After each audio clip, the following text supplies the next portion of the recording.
Hello.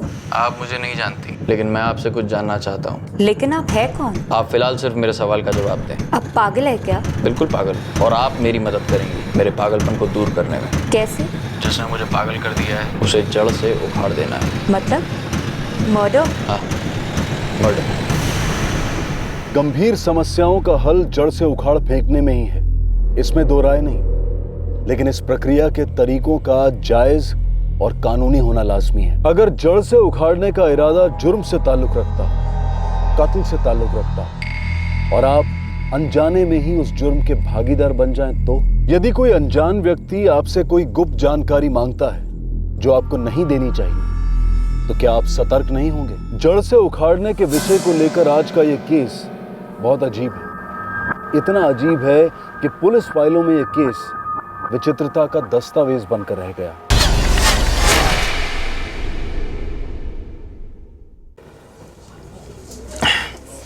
दो साल में मेरी प्रमोशन ड्यू है, तो शायद ट्रांसफर में अच्छी सिटी और ब्रांच मिलनी चाहिए। उसके बाद सीनियर लेवल एग्जाम दूंगा।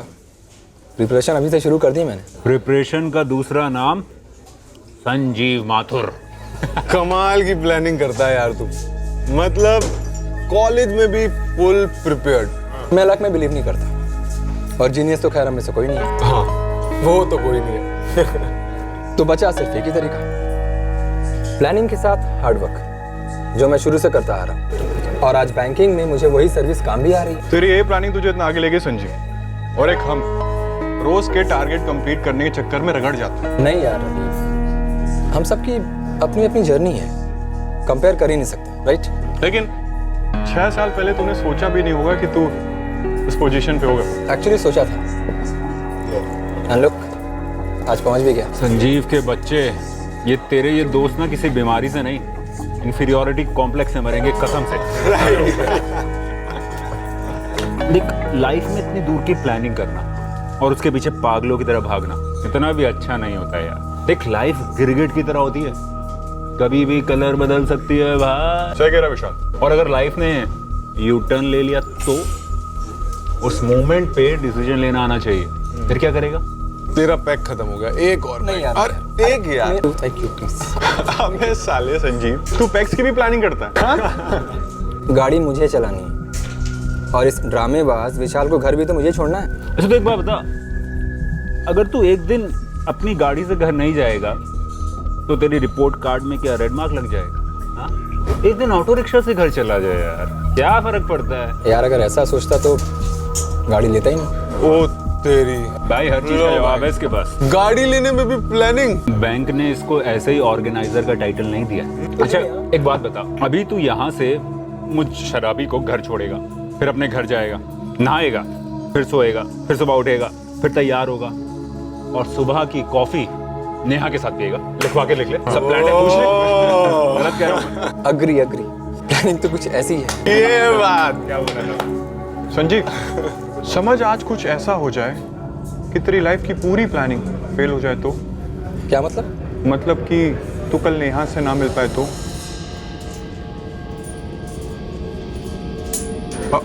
अबे ऐसे मत देखो यार।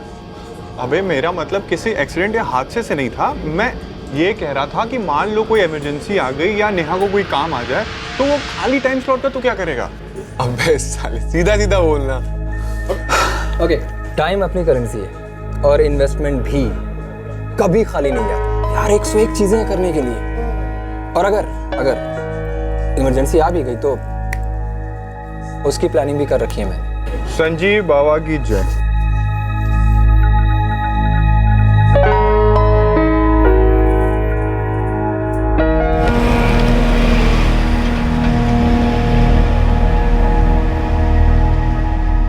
नया और तेरा शादी का क्या प्लान है?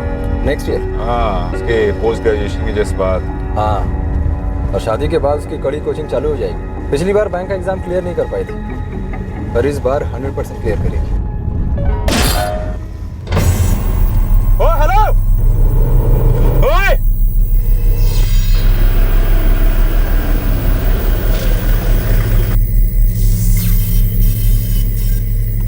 कैसे चला रहे हो यार? हमें ओवरटेक करने के लिए जगह क्यों नहीं दी? और मिरर कितनी लगा रखा है, दिखाई नहीं देता या पी रखी है? तुम दोनों पीछे से आ रहे थे, पूरी सड़क खाली है। तुम लेफ्ट से भी तो आ सकते थे और हॉर्न भी तो बजा सकते थे। मतलब गलत तरीके से कट हम मारे हैं। ओह, इतना ही सेफ चलाते हो और राइट साइड में जगह नहीं थी तो ट्राई क्यों किया? जो बाइक स्क्रैच हुई है उसका नुकसान तो भर के देना पड़ेगा बस। और मेरी गाड़ी का नुकसान कौन भर कर देगा? देखो, गलती तुम दोनों की थी। अब यहाँ से निकलते बनो। वैसे भी तुम्हारी बाइक पर कोई स्क्रैच तो दिख नहीं रहा है। कम से कम 200 रुपए लगेंगे रिपेयरिंग के, समझे? हम शराफत से पेश आ रहे हैं, इसका मतलब ये नहीं तुम कुछ भी कहते चले जाओ, हम सुनते चले जाए। चुपचाप निकले यहाँ से, एक पैसा नहीं मिलेगा। अब ज्यादा हो रहा है। हाँ? पैसा तो देना ही होगा। गाड़ी ठोकी तुमने, पैसा हम क्यों दें? रास्ता छोड़ो यार, जाने दो प्लीज। वरना हम पुलिस को फोन कर रहे हैं। लगा बेटा, लगा पुलिस को फोन। अब तो तुझे पुलिस को फोन लगाना ही पड़ेगा।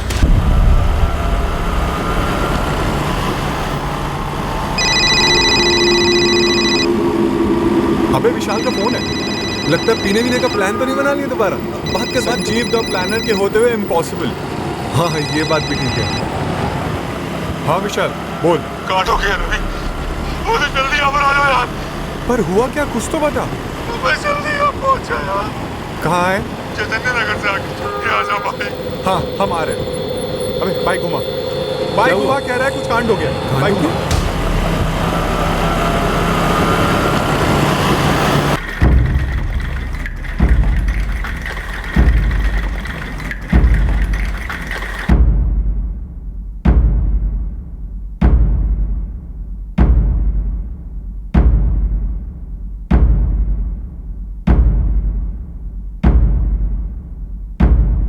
सॉरी, हम कुछ नहीं कर सके।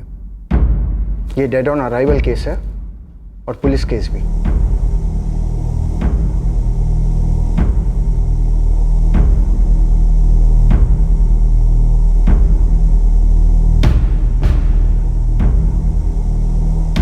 समझ आज कुछ ऐसा हो जाए और तेरी पूरी लाइफ की प्लानिंग फेल हो जाए तो?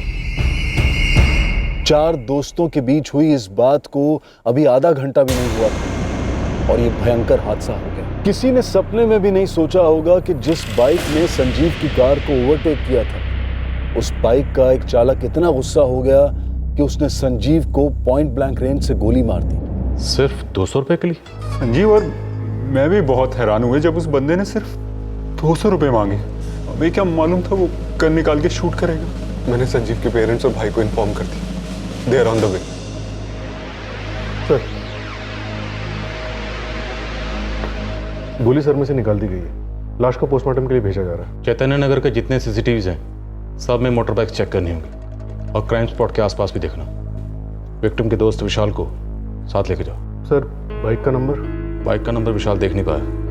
अभी हमें सिर्फ इतना पता है कि वो 2 लोग थे, इसलिए फुटेज में देखना। जितने ही मोटर बाइक्स हों सबको स्कैन करना। Right sir. कुछ भी पता नहीं है, बस उसके दोस्तों का फोन आया था कि संजीव को गोली लग गई है।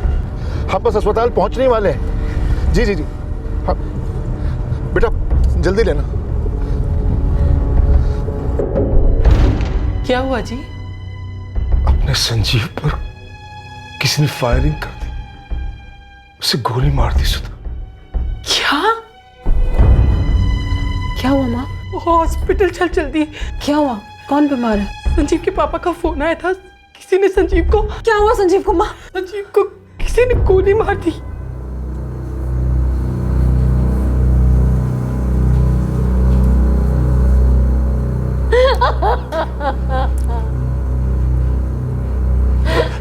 रवि, नितिन, क्या हुआ? अरे ये कैसे हुआ? तुम बोलते क्यों नहीं हो? आशीष, हम दोनों को सच में कुछ नहीं पता। पुलिस अंदर विशाल के साथ बात कर रही है। वही था संजीव के साथ उसने।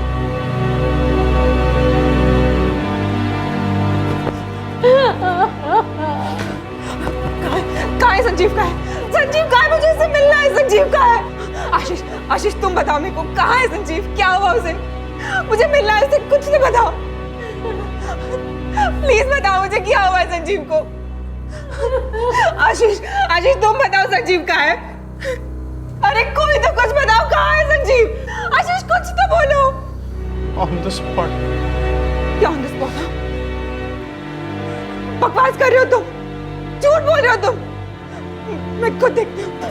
संजीव, संजीव, पापा सब झूठ झूठ बोल रहे, कुछ नहीं हुआ है संजीव को। पापा पापा संजीव के पास जाना है। संभालो बेटा अपने आप को, संभालो।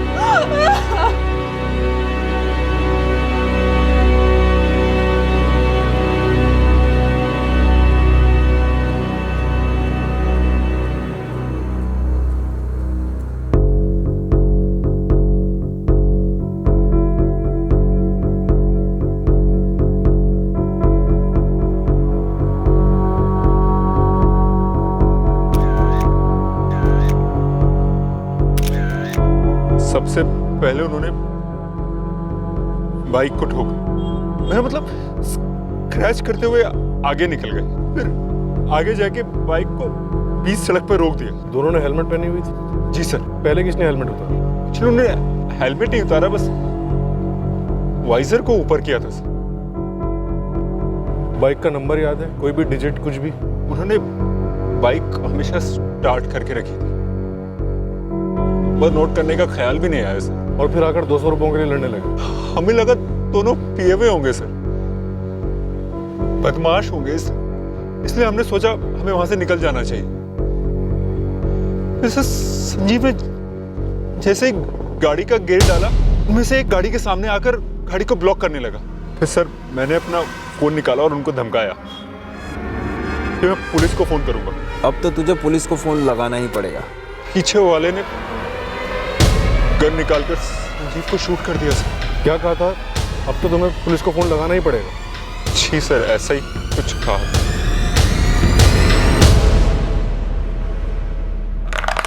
देसी कट्टे की गोली लोकली बनी लगती है। हाँ, पॉइंट ब्लैंक रेंज से फायर किया गया स्कल पर। गोली स्कल को चीरती हुई निकल गई है। फिर इनके चिथड़े कर दिए कंप्लीटली। बैंक में ऑफिसर था, जूनियर ऑफिसर, सुना टॉप का एम्प्लॉय, जल्दी प्रमोशन के लिए।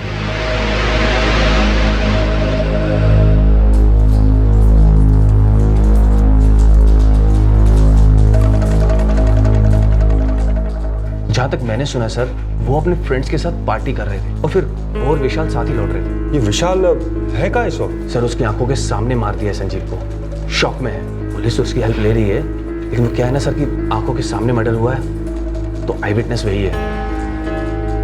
राकेश, एक बात समझ में नहीं आ रही है, ऐसे कैसे बंदूक निकाल के फायर कर दिया उन्होंने? यही सवाल तो सब पूछ रहे हैं सर कि मामूली सा रोड एक्सीडेंट, और एक्सीडेंट भी क्या, इधर से बाइक आई और कार को स्क्रैच किया, बस फिर गन निकाली और फायर।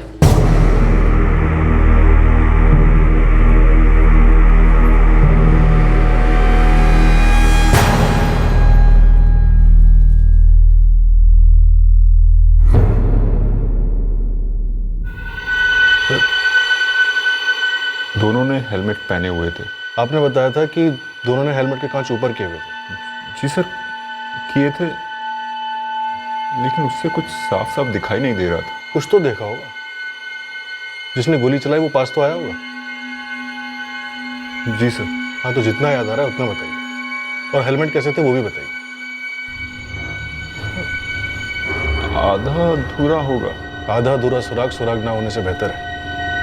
बताइए।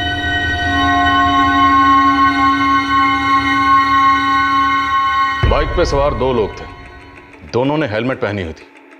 देसी कट्टा साथ में लेकर घूम रहे थे, शायद हिस्ट्री शीटर्स होंगे।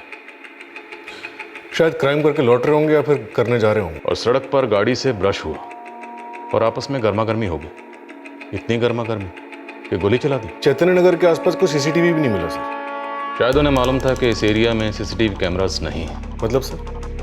रावत, उन्होंने 200 रुपये मांगे और 200 रुपये ना मिलने पर गोली चला दी, जबकि देसी कट्टे की एक गोली 200 से ज़्यादा में पड़ती है।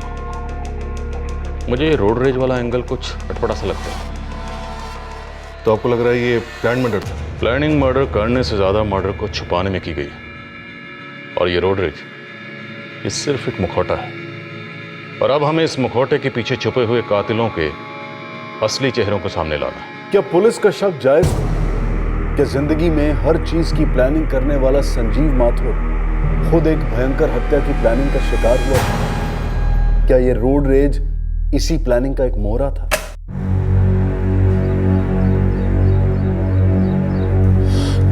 क्या कहा पुलिस ने? संजू की बॉडी कल तक मिलेगी पापा। सिर्फ आगे देना तो बाकी रह गया। लेकिन उन लोगों का क्या, जिन्होंने हमारी जिंदगियां आग में झोंक दी? गोली किसने चलाई? अब तक कुछ पता नहीं चला है पापा। बस इतना मालूम है कि संजू, विशाल, रवि और नितिन कल रात होटल अर्पिता में थे, बार में। उसके बाद नितिन और रवि बाइक पे चले गए और संजू विशाल को ड्रॉप करने जा रहा था। तभी अचानक से दो लोग बाइक पे आ गए और उसका झगड़ा हो गया और उसमें से एक ने संजू पे गोली चला दी। कहीं कोई ये क्या कर रहे हैं आप?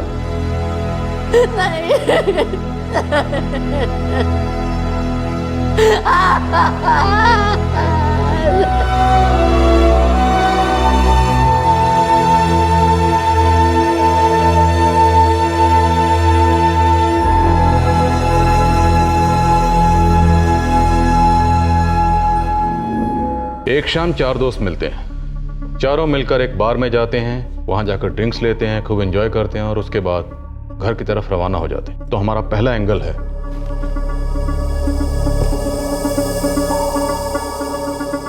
फ्रेंड्स।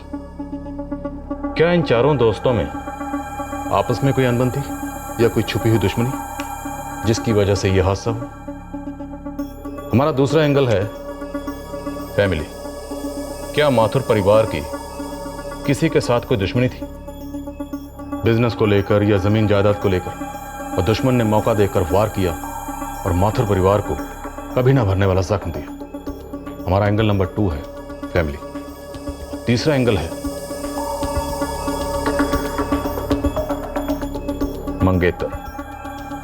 सुना संजीव माथुर की नेहा तिवारी नाम की लड़की से सगाई हुई थी। दोनों एक दूसरे को पहले से जानते थे और दोनों एक दूसरे को प्यार भी करते थे। तो क्या कोई ऐसा था जो नेहा तिवारी को चाहता था, या कोई ऐसी थी जो संजीव माथुर को चाहती थी? I mean triangle. और हमारा चौथा एंगल है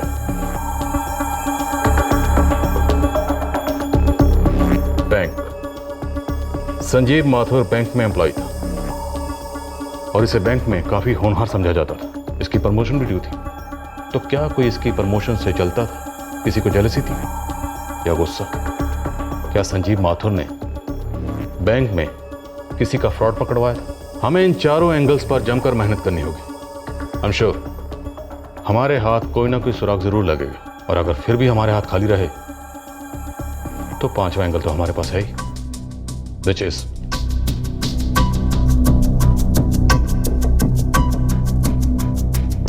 रोड रेज। अब ये संजीव माथुर की बदकिस्मती थी कि वो बाहर से घर जा रहा था।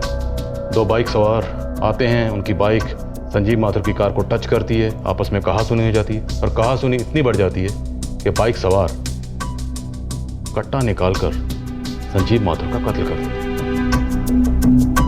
हो सकता है ये रोड रेज का एंगल पॉसिबल है, लेकिन रावत 200 रुपए मांगने वाली बात इस रोड रेज वाले एंगल को बहुत कमजोर कर देती है। सर मैंने इस पांचवें एंगल यानी रोड रेज पे खबरियों को लगा दिया है। हर कट्टे की एक हिस्ट्री होती है सर, और हिस्ट्री हाथ में आते ही शूटर की ज्योग्राफी भी सामने आ जाएगी। रावत सामने तो सिर्फ 2 हेलमेट थे। हेलमेट के पीछे अंधेरे में से गोली चलाई गई। अब हमें यह पता लगाना है कि वो हेलमेट खुद को बचाने के लिए पहने गए या खुद की पहचान छुपाने के लिए। नहीं सर, संजीव के साथ कुछ भी ऑन द स्पॉट नहीं होता था। पूरा 1 हफ्ता पहले मीटिंग प्लान की थी उसने, उसी की ट्रीट थी। बड़ा इंक्रीमेंट मिला था उसे।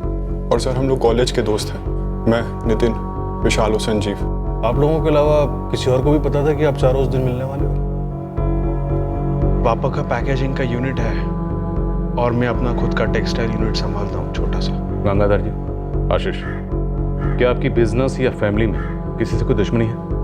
कभी किसी से कोई झगड़ा हुआ? ये कैसा सवाल पूछ रही हैं आप? मैं पूछ रही हूँ कि क्या आपसे संजीव ने इस बारे में कोई बात की थी? किसी से दुश्मनी की, कि कोई धमकी की? संजीव की किसी से कोई दुश्मनी नहीं थी। वो एक बहुत अच्छे इंसान थे, बहुत फ्रेंडली थे, हमेशा सबकी हेल्प करते थे। आप चाहे तो किसी से भी पूछ सकती हैं। वो पूछताछ हम कर लेंगे, पर फिलहाल मैं आपसे पूछ रही हूँ क्योंकि आप उसकी जीवन साथी होने वाली थी, उसकी सबसे करीबी थी। संजीव जैसा इंसान नहीं था, एकदम सही, हमेशा करेक्ट, काम से काम रखता था, लेकिन दिल बहुत बड़ा था उसका। और ये जो सब लोग कह रहे हैं कि संजीव की सड़क पर किसी से लड़ाई हुई थी, मैं नहीं मानती इसे। संजीव ऐसा लड़का ही नहीं था कि जरा सी बात पे इतना बड़ा पखेड़ा खड़ा कर दे कि। देखो, हमें ये रोड रेज, ये गुस्से में गोली चलाने वाली बात खोखली लगती है। हमें लगता है कि मर्डर हुआ है, बाकायदा प्लानिंग के साथ हुआ है। संजीव, समझ आज कुछ ऐसा हो जाए कि तेरी लाइफ की पूरी प्लानिंग फेल हो जाए तो? आप लोग कुछ जानते हो? कुछ ऐसा जो आप लोगों ने अभी तक हमें नहीं बताया? नहीं सर, थोड़ा अजीब तो लग रहा है सर। संजीव अपनी हर एक चीज प्लानिंग के साथ करता था, मतलब शराब भी प्लानिंग और हिसाब के साथ पीता था। और अब देखो, किसी ने उसकी मौत की प्लानिंग कर ली।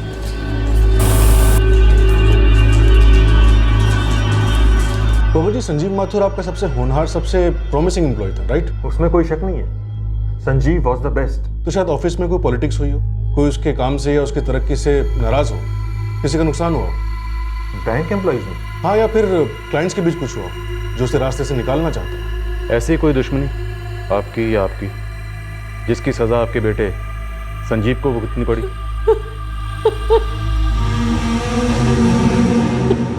पर्सनल और प्रोफेशनल एंगल को गहराई से टटोला गया, खोदा गया और आखिरकार नाराजगी की, दुश्मनी की एक वजह सामने आ ही गई। एक जमीन की डील हुई थी।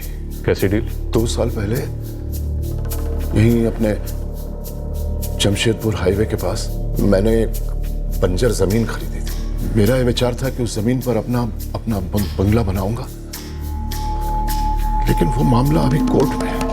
कोर्ट में क्यों है? जमीन बंजर थी, उसको खरीदते समय कोई समस्या नहीं थी, लेकिन सर बाद में पता चला कि वो जमीन दरअसल रिजर्व कोटे में किसी को अलॉट हो चुकी थी। किसको? एक हरीलाल बागड़ी।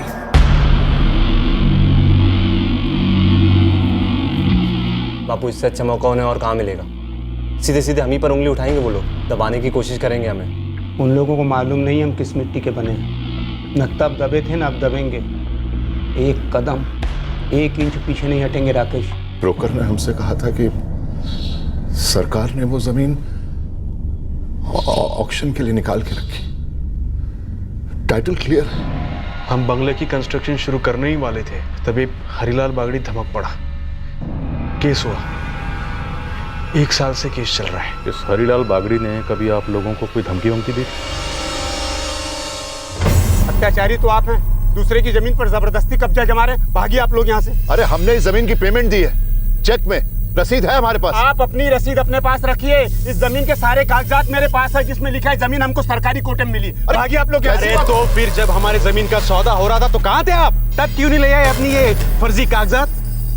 साले झूठे कही के 1 नंबर के हमारी जमीन पे खड़े होके हमें झूठा बोल रहा है।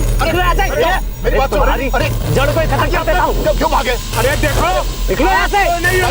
आज तो ये बोर्ड उखाड़ा है, जरूरत पड़ी तुम सबको उखाड़ देंगे। भागिए आप लोग यहाँ से। वो ब्रोकर तो फरार हो गया सर। और फिर वो बागड़ी और उसका बेटा राकेश हमें आए दिन परेशान करते थे। क्या कहते थे? बात हाथापाई तक पहुंच चुकी थी। उसके बाद उन दोनों ने हम दोनों पर जातिवादी हिंसा का केस ठोक दिया। हम दोनों को एक दिन पुलिस लॉकअप में बैठना पड़ा। मामला कोर्ट में है। वो कहते हैं कि वो उनकी जमीन है और हम कहते हैं कि हमारी।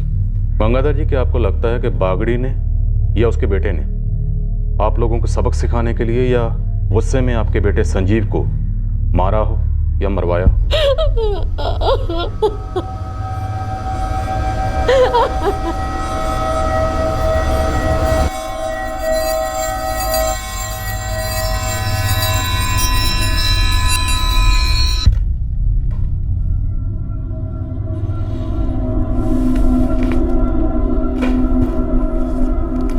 अब बस समय की बात है, आज कल में पहुंच जाएंगे सवाल करने के लिए और जवाब हमें देना ही होगा। विपुल खुराना? जी, विपुल खुराना। यही एक आदमी है जिसने एक बार संजीव को धमकी दी थी। कस्टमर है आपका? जी, बिजनेसमैन है। बड़े लोन की एप्लीकेशन की थी तो संजीव ने रिजेक्ट कर दी? हाँ सर, मुझे क्लियर याद है, धमकी दी थी उसने संजीव को। बंसल जी, ये लिमिट है। आपका एक 2% का क्लर्क मेरा लोन रिजेक्ट करता, मेरा। विपुल जी, आप आराम से बताएंगे प्रॉब्लम क्या है? बैठेंगे। सर, इन्होंने लोन के लिए जो घर के पेपर्स दिए हैं वो कॉपीज़ हैं। मैंने ओरिजिनल के लिए कहा तो ये कह रहे हैं कि पेपर दूसरे बैंक के पास है, वहाँ से भी इन्होंने लोन लिया है। तो एप्लीकेशन प्रोसेस करने का कोई सवाल ही नहीं उठता सर। सुनो लड़के, जितने महीने तुमने इस बैंक में काम किया है ना, उतने साल मैंने इस बैंक को बिजनेस दिया है। पूछो अपने बॉस से, क्यों Bansal ji? After all track record और रेपुटेशन कोई चीज होती है कि नहीं? और बैंक के रूल्स भी कोई चीज़ होती है सर। आई मीन, जो घर पहले से किसी बैंक के पास गिरवी है, हम उस घर के अगेंस्ट में आपको लोन कैसे दे सकते हैं? मैं इस नौसिखिए के मुंह नहीं लगना चाहता, पर एक बात आप ध्यान से सुन लीजिए। इसकी बेवकूफी के चलते आप एक पुराना और इंपॉर्टेंट कस्टमर खो देंगे। आई एम सॉरी, तो संजीव जो बात कर रहा है वो पूरी तरह जायज़ है। अगर हम एक ऑलरेडी गिरवी घर के अगेंस्ट लोन देते हैं तो ये तो एक फ्रॉड होगा। आप मुझे फ्रॉड कह रहे हैं? जी नहीं, सरकार हमें फ्रॉड कहेगी जब ये सारा कुछ ऑडिट में सामने तो तब आएगा ना जब आप सामने करेंगे। देखिए बंसल जी, मुझे ये लोन चाहिए और आप इसे मैनेज करेंगे। आई एम सॉरी सर, मैं किसी भी सूरत में ये एप्लीकेशन प्रोसेस नहीं करूँगा। और एक रिमार्क भी होगा फॉर्म पे कि इस एप्लीकेंट ने मुझे लोन अमाउंट का 5% कमीशन भी ऑफर किया। और उस दिन संजीव आया था बाद में मेरे पास। क्या कह रहा था? कह रहा था कि विपुल ने धमकी दी उसको। बेटा, ये लाइफ में पहली बार हुआ है कि मेरा लोन रिजेक्ट हुआ है। सर, बैंक के कुछ रूल्स होते हैं, मैं उन्हें तोड़ तो नहीं सकता ना। मेरा बिजनेस टूट रहा है दोस्त, और मेरे रास्ते का सबसे बड़ा कांटा तुम हो। नहीं सर, आप गलत थे। बिजनेस में सही और गलत के बीच की लकीर इलास्टिक की बनी होती है, और इमरजेंसी सिचुएशंस का एक रूल होता है, अपने रास्ते के कांटे को जड़ से उखाड़ के फेंको। तो बच के रहना।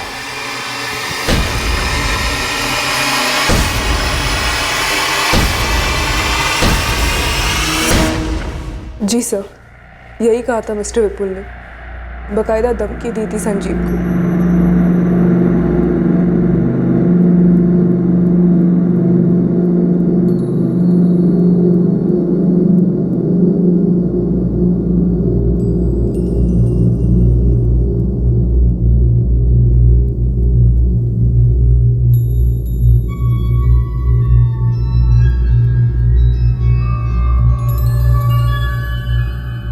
दो संभव एंगल्स पुलिस के समक्ष उभर कर आ रहे थे, पर कहीं और संदेह का एक मोर्चा कांपना शुरू हो चुका था।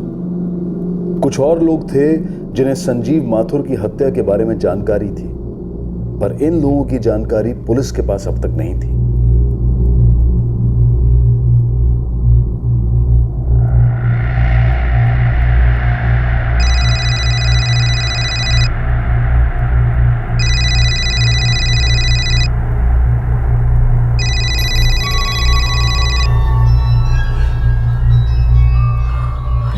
वैशाली, कैसी हो नेहा? मैं ठीक हूँ। मुझे अभी पता चला कि संजीव माथुर से तेरी एंगेजमेंट हुई थी। हाँ, हुई थी। लेकिन तूने अचानक इतने टाइम बाद कैसे फ़ोन किया? ऐसे ही मुझे पता चला तो सोचा तुझसे एक बार बात कर लूँ।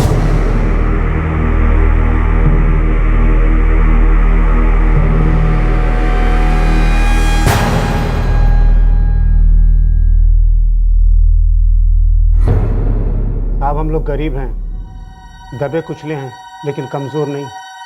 हमारी ज़मीन हम लेकर रहेंगे। लेकिन हमारी लड़ाई का उनके बेटे के मर्डर से कोई ताल्लुक नहीं है साहब। हमें तो बस हमारी ज़मीन चाहिए। उसे मारकर हमें ज़मीन कैसे मिलती? ये कोई पहली बार तो नहीं होगा कि कत्ल की ज़मीन खून से सींची जाए और दुश्मन को ऐसा जख्म दिया जाए जो ज़िंदगी भर न भरे। काहे की दुश्मनी साहब? मेरी हक की लड़ाई गंगाधर से है। अगर मारना ही होता तो गंगाधर को मारता, उसके बेटे को क्यों? कत्ल का इरादा रखने वाले की भी नहीं है। सर, नीयत में खोट तो उन लोगों की थी।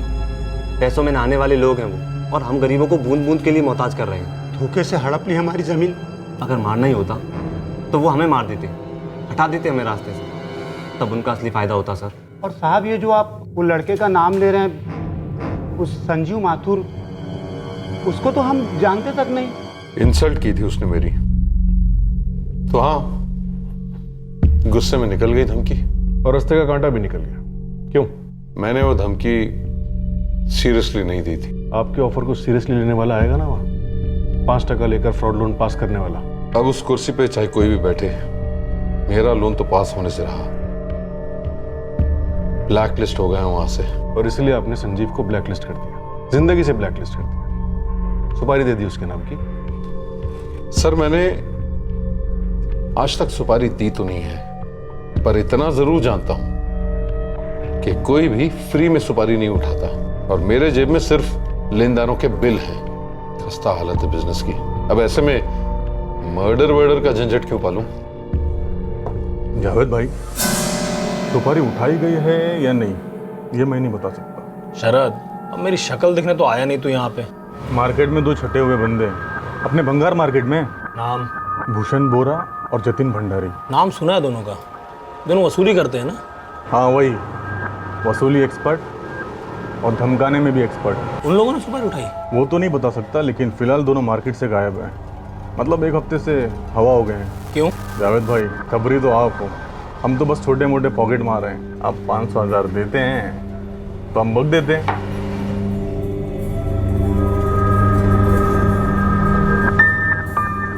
जावेद भाई, एक बात समझ लो, ये दोनों मार्केट से उड़ने वाले कबूतर नहीं है। जरूर किसी ने बड़ा दाना पानी का बंदोबस्त किया है, इसलिए गायब है।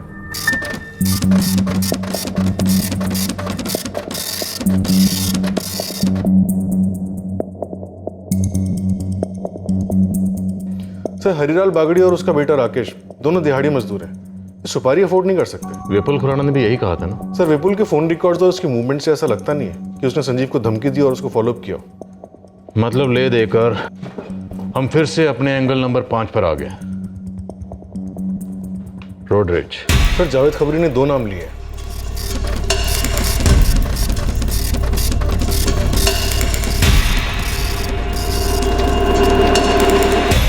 क्या उस रात मैंने मजाक में बोल दिया था कि कुछ हो जाए तो तेरी प्लानिंग का क्या होगा,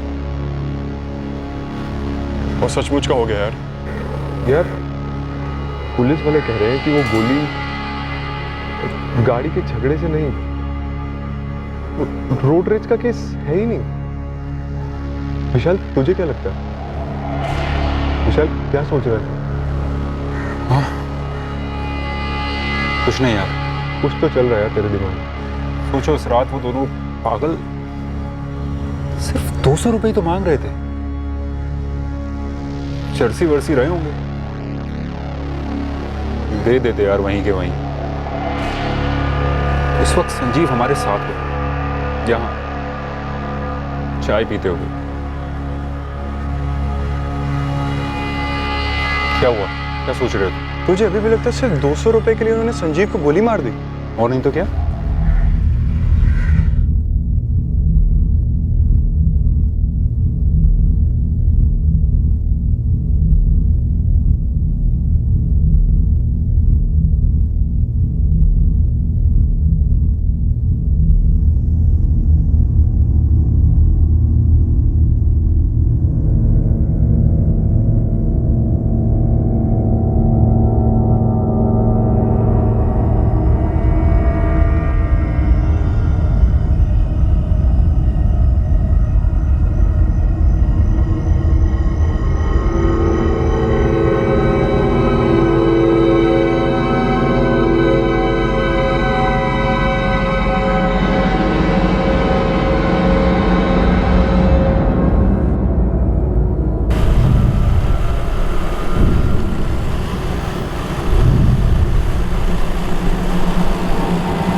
अबे रुक क्यों गया? दिमाग में एक बात स्ट्राइक की, विशाल की बात? हाँ, सच कहूं तो मुझे विशाल की बात जम नहीं रही, लेकिन हम लोग पूछेंगे कैसे उससे, और वो जवाब भी क्या देगा? वो आज भी हम दोनों को कन्विंस करने की कोशिश कर रहा है कि सिर्फ 200 रुपए के लिए उन्होंने संजीव को गोली मार दी। चला गेम खेल रहा है यार। हम अपने दोस्त के बारे में ऐसा सोच भी कैसे सकते हैं? क्या होती है दोस्ती? हाँ, जान बचाने को दोस्ती कहते हैं। साला 200 रुपए के लिए उन्होंने संजीव को गोली मार दी, और विशाल को जिंदा क्यों छोड़ दिया बे? पागल थे ना वो लोग? गुस्से में थे? विशाल को एक छोटी सी खरोच तक नहीं है। सोच।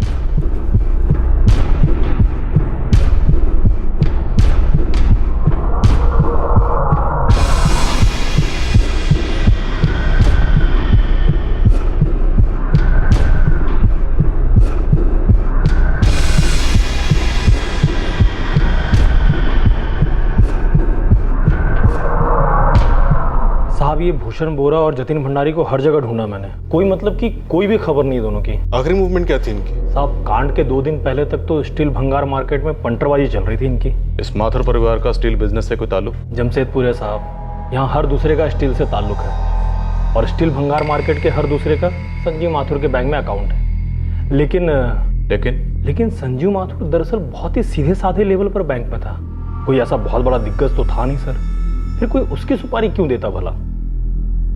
सर पर्सनल एंगल, संजीव और नेहा के बीच वाला। कुछ निकला? नहीं सर, इंटरकास्ट लव था, लेकिन दोनों की फैमिली मान गई थी। फैमिली मान गई होगी, लेकिन बिरादरी कहीं ऑनर किलिंग का केस तो नहीं है? नहीं सर, 3 साल पहले दोनों मिले थे, एक ही कोचिंग क्लास में जाते थे बैंक एग्जाम की तैयारी करने के लिए। दोनों के बीच में लव हुआ, फिर एंगेजमेंट भी हो गई। दोनों तरफ के लोग भी आए थे। ऑनर किलिंग का तो कोई केस ही नहीं बनता। सर किसी भी पर्सनल एंगल में कोई खास मोटिव नहीं मिल रहा, मतलब एक जवान आदमी को मारने से किसी को कोई तो फायदा होना चाहिए, यहाँ पे तो फायदे का कोई स्कोप ही नजर नहीं आ रहा। चलो तुक्का लगाते हैं, अज्यूम करते हैं कि ये एक सुपारी किलिंग है और इन दोनों हिस्ट्री शीटर्स ने इस सुपारी को अंजाम दिया। उस रात इन दोनों ने कहीं ना कहीं से तो संजीव की कार को फॉलो किया होगा।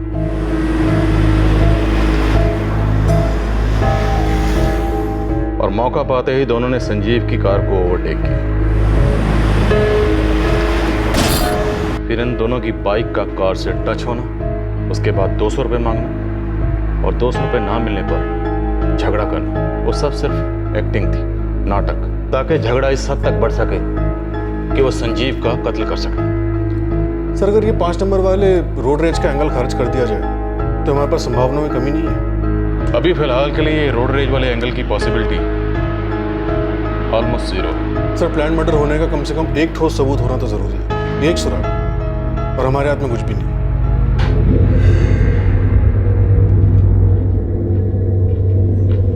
अरे साहब पैसा ही हाथ नहीं आया ना। देखिए हमने आपका काम साफ सफाई से कर दिया, आप हमारा कर दीजिए ना।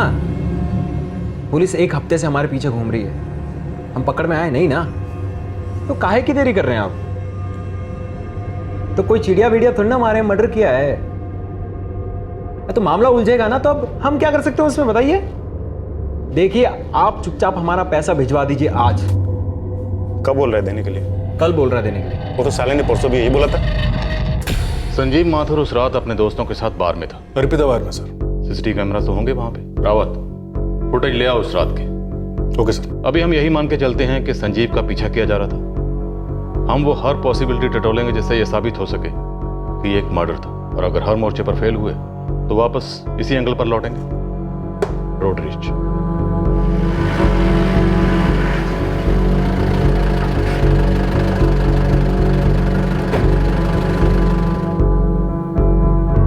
हमें 5 मार्च की फुटेज चाहिए, आपके बाहर की लॉबी की, अंदर की और बाहर की भी। सर एग्जैक्टली कब से कब तक की चाहिए? मेरा मतलब कोई खास टाइम?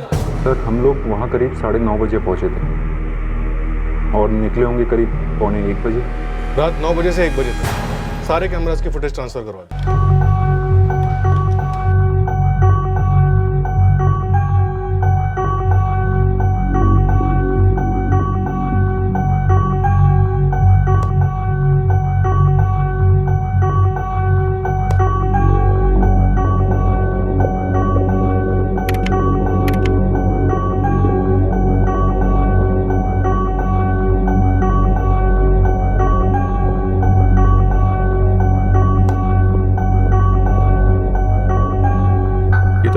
भंडारी और भूषण बोरा।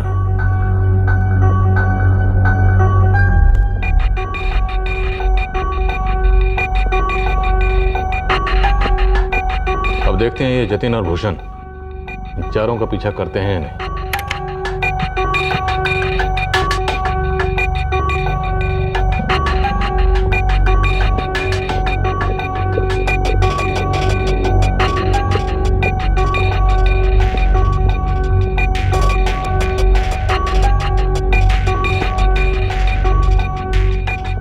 अपना एंगल नंबर 5 रोडरेज लगता है कैंसिल करना पड़ेगा। सर होटल के बाहर की भी सीसीटीवी फुटेज, शायद उसमें बाइक की डिटेल्स मिल जाएंगी।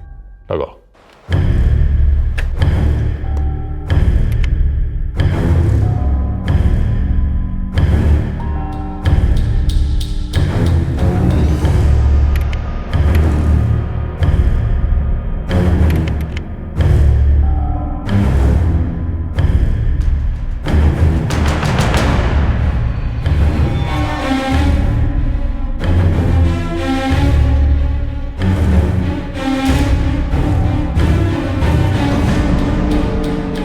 रावत, भैरवी,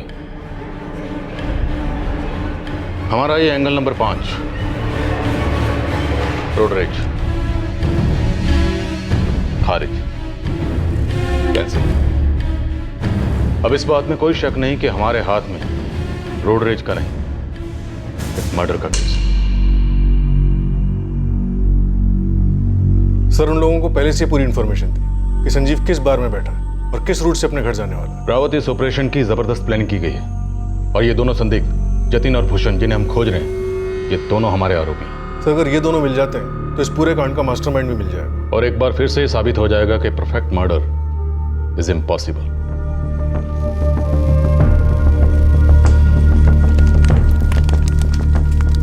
अब ये साबित हो गया था कि ये केस रोड रेज का तो कतई नहीं था, बल्कि एक बारीकी से रची गई हत्या की साजिश थी। एक प्लान तरीके से तरक्की की ओर बढ़ने वाला 28 साल का संजीव माथुर खुद एक प्लान मर्डर का शिकार हुआ था। अब यह स्पष्ट हो गया था कि वो सड़क पर रोड रेज, वो 200 रुपए की मांग, वो सब कुछ इन्वेस्टिगेशन की आंखों में धूल झोंकने के लिए था। अब 2 अहम सवाल उठ रहे थे। संजीव माथुर क्यों मारा गया और उसे किसने मरवाया था? इस केस के साथ खुला शौक का पिटारा।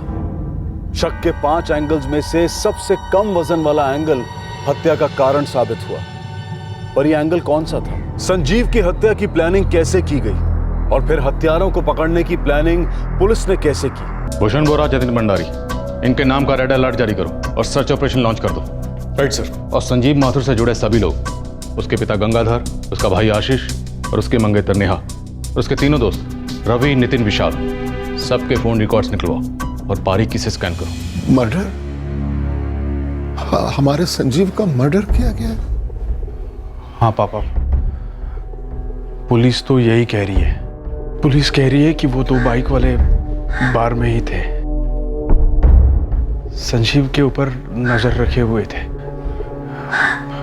और वहां से उसका पीछा करते हुए गए चैतन्य नगर में।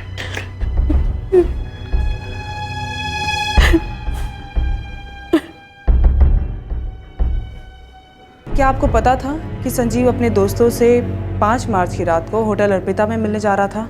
कैसा सवाल है ये? बॉयफ्रेंड था वो मेरा, मंगेतर था।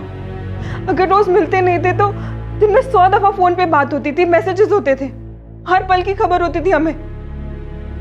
और मुझे पता था संजीव उस दिन अपने दोस्तों से मिलने गया है। समझदारी से हमें सोच कर बताइए कि कौन हो सकता है जिसको संजीव की मौत से फायदा हो सकता है। ये बात भी अजीब लग रही थी कि सर अगर गोली गुस्से में चली, जिसे रोड रेज कहते हैं, तो सिर्फ संजीव पे ही क्यों चली? झगड़ा तो दोनों के साथ हो रहा था ना, संजीव और विशाल के साथ। रवि, ये रोड रेज का मामला था ही नहीं, ये एक प्लान मर्डर था और संजीव किसी ना किसी के निशाने पर जरूर था। किसके निशाने पे था सर? वही तो मैं तुम दोनों से पूछ रहा हूँ कि क्या संजीव विशाल का निशाना था? सर मैंने आपको स्केच के दौरान भी बताया था, उन दोनों ने हेलमेट पहने हुए थे, मुझे उनका चेहरा याद नहीं। बार में इन दोनों ने हेलमेट नहीं पहने थे। जी जी।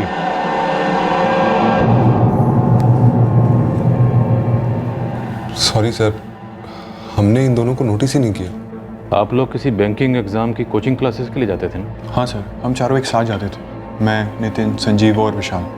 और नेहा? नेहा? हाँ नेहा। जी सर, नेहा को मैं एक अरसे से जानता हूँ, हम सब एक ही कोचिंग क्लास में थे। ये संजीव नेहा को कोचिंग क्लासेस से पहले से जानता था? नो सर, हम सब कोचिंग क्लासेस में ही मिले थे।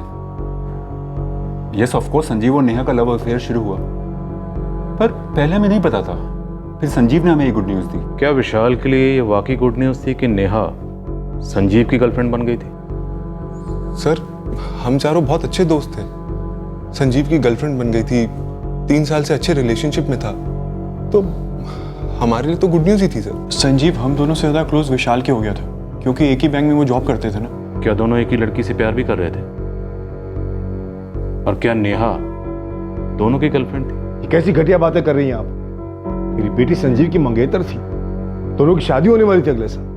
और मैडम, विशाल, नितिन और रवि, इन तीनों को मैं सिर्फ और सिर्फ संजीव के थ्रू जानती थी।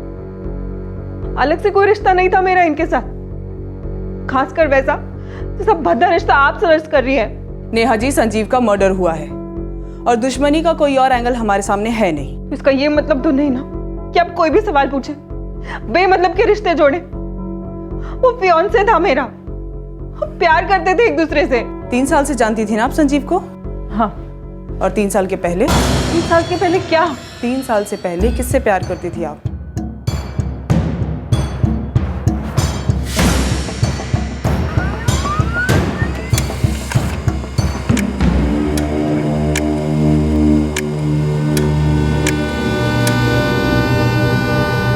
पटना, कोलकाता, लखनऊ, जहाँ जहाँ भी मेरे जेल भाई हैं सभी लगे हुए हैं, लेकिन ये साले दोनों भूषण और जतिन पता नहीं कहाँ गायब हो गए। देख शरद, उन दोनों तक पहुंचना पुलिस के लिए बहुत ज़रूरी है। वो दोनों मिले तो ही केस सुलझेगा। तू रेट की चिंता मत कर, 3 गुना दूंगा, 4 गुना दूंगा। जावेद भाई, आखिर मामला क्या है? आम का पेड़ मत गिन, और ये रखा एडवांस, ढूंढ उन्हें। मिल गया? हाँ मिल गया। भाई हमें निकलना चाहिए, चल। वैसे हम कहाँ जा सकते हैं? कहीं भी जा सकते हैं जहाँ पर हम कभी गए नहीं हो, मतलब जहाँ हमें कोई पहचाने नहीं। मुंबई, कोलकाता, हैदराबाद, चेन्नई, दिल्ली, कहीं भी। इतनी गर्मी है, कहाँ जाएंगे यार? हमारे चेहरे है ना पुलिस वालों के हत्थे लग गए, सारे पुलिस स्टेशन में फोटो चिपकाए हुए, मोस्ट वांटेड, समझे? कैसे? सीसीटीवी कैमरा, होटल, याद है? मैं बोल रहा था नहीं जाते आगे, यहीं रुकते हैं। तुम जिद कर रहे थे, चलो चलो चलो आगे चलते हैं, देखते हैं आगे आया कि नहीं आया। लेकिन साला उन लोग कैसे पता चला वो 2 बाइक वाले हम लोग हैं? यार मुझे क्या पता। और पुलिस वाले ना अंधेरे में साया ढूंढ लेते, बगीचे से बदबू सूंघ लेते। वैसे हमें निकलना चाहिए, शायद जमशेदपुर अब दोबारा देखने को नहीं मिले। कोई नई बात नहीं है। इस कांड के मास्टरमाइंड ने अलग सिम कार्ड इस्तेमाल किया होगा, फर्जी वाला। सर, संजीव की उसकी मंगेतर नेहा के साथ रेगुलर बात होती थी। उसके तीनों दोस्त नितिन, विशाल और रवि, उनसे भी रेगुलर बातें होती थी। और सर, एक और नंबर है जिस पर कुछ ज्यादा ही बातें होती थी। किसका है? देवी का है सर। नंबर फर्जी नहीं, उसी का है। देवी का संजीव के बैंक में काम करती है। दोनों एक ही जगह काम करते थे तो ज्यादातर काम की बातें होती होंगी। सर, काम की बातें काम की जगह पर आमने सामने होती होंगी। रात को 11 बजे, सुबह 6 बजे, पब्लिक हॉलीडेज, संडेज, मतलब समझ रहे हैं ना आप? बोलो। कट्टे का ट्रिगर दबाने वाले हत्यारों को भनक लग गई थी कि पुलिस उनके पीछे हाथ धोकर पड़ गई है। वो अपने कदमों के सारे निशान मिटाते मिटाते गुमनामी की गुफाओं में गुम होने के लिए निकल पड़े थे। दूसरी ओर पुलिस को फोन रिकॉर्ड्स में संजीव माथुर की जिंदगी का एक अनजाना पहलू नजर आया, और तीसरी ओर संजीव की मंगेतर नेहा के बारे में भी उन्हें एक अजीब सी जानकारी मिलने जा रही थी। मैडम, मैटर तो है मगर पुराना है। गोविंद, गड़े मुर्दे और पुराने आशिक सबसे ज्यादा बोलते हैं। 3 साल से पहले किससे प्यार करती थी आप? पुराने आशिक का नाम सौरभ गुप्ता है। इस आशिक की कुंडली लायो ना, तो क्या कहते हैं इसका स्टेटस? इट्स सिंगल और कॉम्प्लिकेटेड?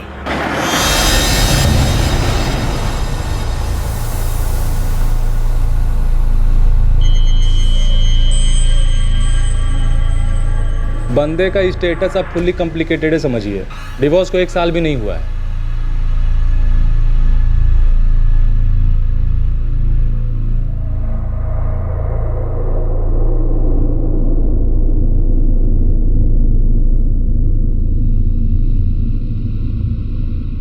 नेहा की वजह से हुआ डिवोर्स? मैडम, इन लोग का चक्कर 4 साल पुराना था।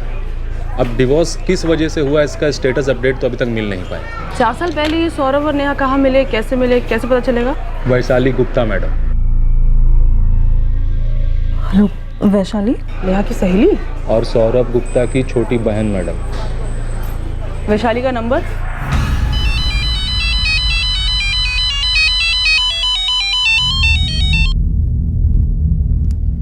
हेलो, सब इंस्पेक्टर रावत बोल रहा हूँ, जगदीशपुर पुलिस स्टेशन से। जी सर। देविका जी, आपको पुलिस स्टेशन आना होगा। मुझे क्यों आना है पुलिस स्टेशन? जब आप आएंगे तब आपको सब बता देंगे, फोन पर बात नहीं हो सकती। जल्दी आइएगा।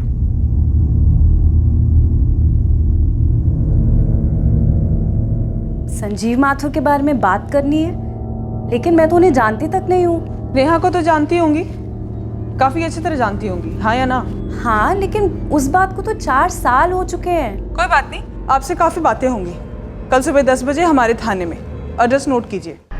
हमने अंधेरे में तीर चलाए तो हैं, देखते हैं पहले कौन सा तीर निशाने पे लगता है। मानो उन्होंने गोली से संजीव को मारी, मुझे छोड़ दिया, और इसमें मेरी क्या गलती? इसके लिए तुम दोनों मुझ पे शक कर रहे हो? सालों संजीव जितना तुम्हारा दोस्त था ना, उतना मेरा भी था। कितने सालों पुरानी दोस्ती है हमारी यार। हाँ, सब भूल गए। देख विशाल, हम तेरे पे शक नहीं कर रहे थे। हाँ यार, वो पुलिस वालों ने कहा कि दोनों हत्यारे बार से पीछा कर रहे थे, तो 1 सेकंड के लिए लगा कि संजीव को गोली लग गई और विशाल को एक खरोंच भी नहीं आई। लेकिन उन दोनों को हमारे पार्टी के बारे में पता कैसे चला? मैंने तो किसी को भी नहीं बताया था। और मैंने भी नहीं। शायद संजीव ने किसी को कहा, और संजीव अपनी एक बात 2 जगह जरूर बताता था, एक अपने घर वालों को और दूसरी नेहा को।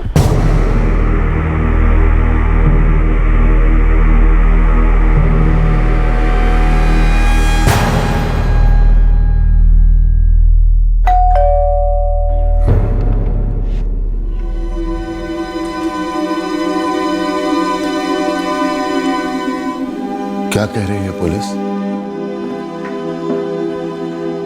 वही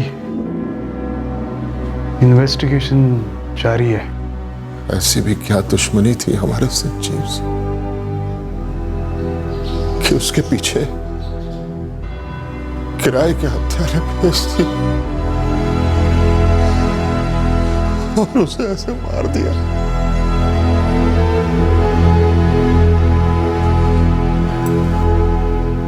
बेटा, दर्द इतनी आसानी से नहीं जाता, और शायद पूरी तरह तो कभी नहीं जाता, पर बीता वक्त लौट कर भी तो नहीं आता ना बेटा। जिंदगी तो जीनी पड़ती है ना, चाहे कुछ भी हो जाए। आगे की तो सोचनी ही पड़ती है।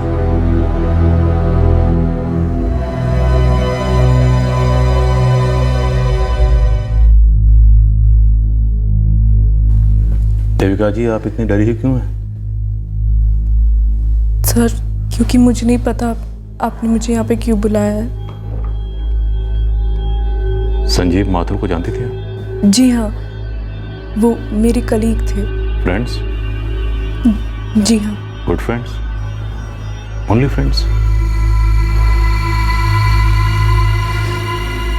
सर, मैं उसे लाइक करती थी। और वो? सिर्फ मेरी तरफ से था। एक तरफा प्यार? जी नहीं सर, एक ऐसा प्यार जिसका कोई फ्यूचर नहीं था। अब तो संजीव माथुर इस दुनिया में नहीं रहे। मैं उसे प्यार करती थी सर, लेकिन वो क्लियर था, वो अपने हदें जानता था, और हकीकत भी।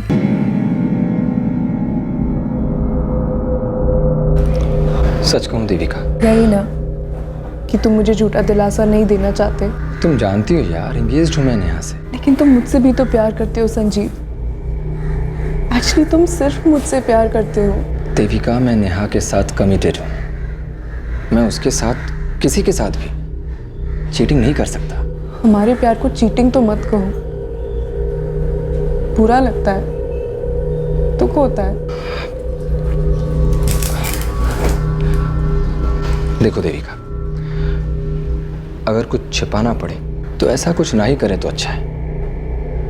मेरे और नेहा के रिलेशनशिप को 3 साल हो चुके हैं, सबको मालूम है, और अगले साल हम शादी भी कर रहे हैं, वो भी सबके सामने होगी।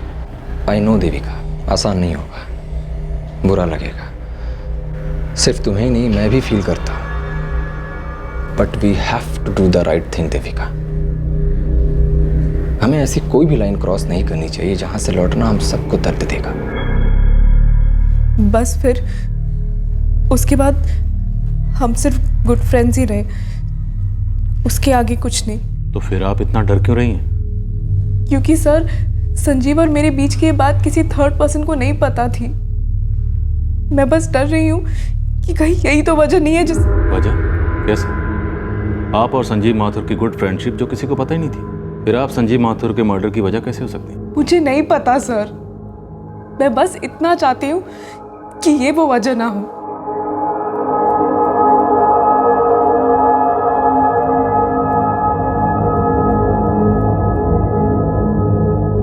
रावत, मुझे इस देविका राय के ना सिर्फ फोन रिकॉर्ड्स चाहिए बल्कि इसके एसएमएस, सोशल मीडिया साइट्स पर इसकी सारी लॉगिन्स और चैट्स सब चाहिए। सर, इतने श्योर हैं आप इसके बारे में? मैं इसलिए श्योर हूं क्योंकि ये बहुत अनश्योर थी और जरूरत से ज्यादा डरी हुई भी। संजीव माथुर के फोन रिकॉर्ड से देविका राय वाला मामला सामने आया था। उसकी क्वेश्चनिंग से बयां हुई एक साइलेंट लव स्टोरी, लेकिन संजीव के फोन रिकॉर्ड्स को टटोले जाने से कहीं और किसी के हाथ कांपने लगे थे।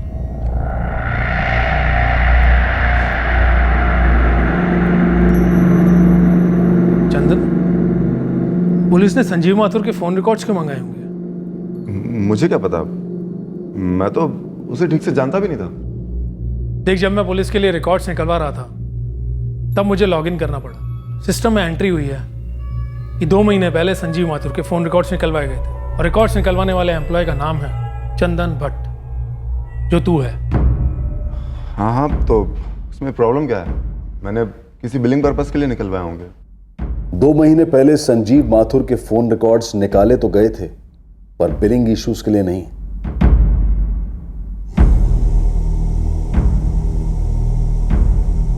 संजीव माथुर के कत्ल का प्लान एक अरसे से बुना जा रहा था।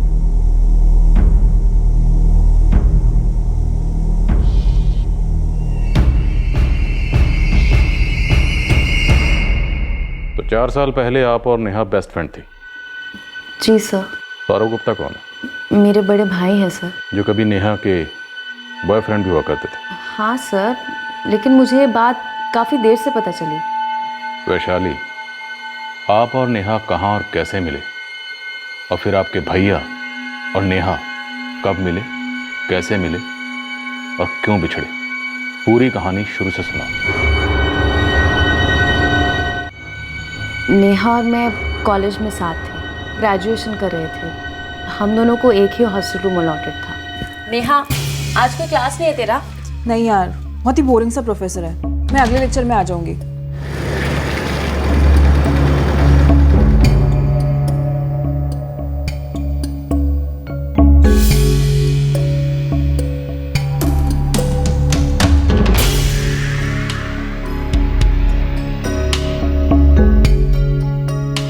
सौरभ जी, वैशाली कहाँ है? आप? मैं सौरभ गुप्ता, वैशाली का बड़ा भाई। हेलो, मैं नेहा, वैशाली की रूममेट। वो वैशाली कब तक वापस लौट के आएगी? वैशाली क्लासेस के लिए गई है ना, उसे आते आते शाम हो जाएगी। ओके। अगर आपका कोई मैसेज है तो मैं दे दूंगी उसे। मैसेज कुछ नहीं है, बस आप उसको बता दीजिएगा कि उसका बड़ा भाई सौरभ आया था।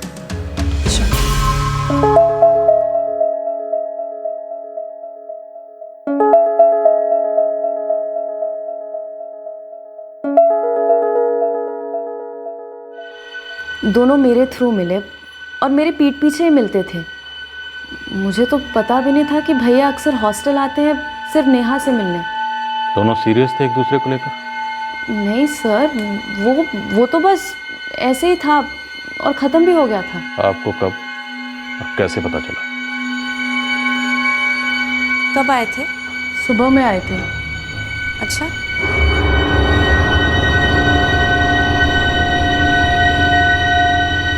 The number you have called is currently switched off. Please try again later. Thank you. बड़ा अजीब लगा था मुझे कि सौरभ भैया हॉस्टल आए थे और मुझसे मिले बिना ही चले गए। हाँ, वो तो सुबह ही निकल गए थे, मिले नहीं क्या अभी तक? मैं क्लास में थी ना, तो शायद आके चले गए होंगे। मैं थोड़ी देर में कॉल करके पूछ लूँगी उनसे। ये पहली बार नहीं था, धीरे धीरे मुझे समझ आने लगा कि ये माजरा क्या है।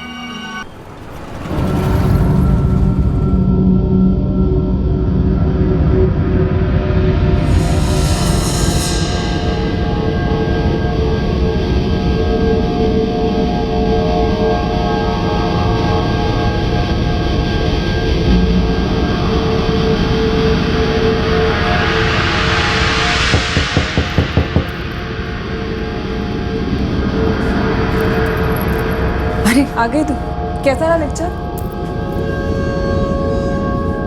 क्या हुआ, तेरा मूड खराब है? नेहा, आज तक सिर्फ दूसरों से सुना था, आज देख भी लिया। क्या? क्या जानती नहीं हो क्या? देख वैशाली, वो कुछ देखना वेखना नहीं है, जो देखना था वो देख लिया। सौरभ ने ही मना किया था बताने से। हम अभी श्योर नहीं है ना। किस चीज को लेके श्योर नहीं हो? शादी वादी? ऑफ कोर्स यार, वरना ऐसे ही थोड़ी ना। नेहा, मेरी भाभी 5 महीने प्रेग्नेंट है।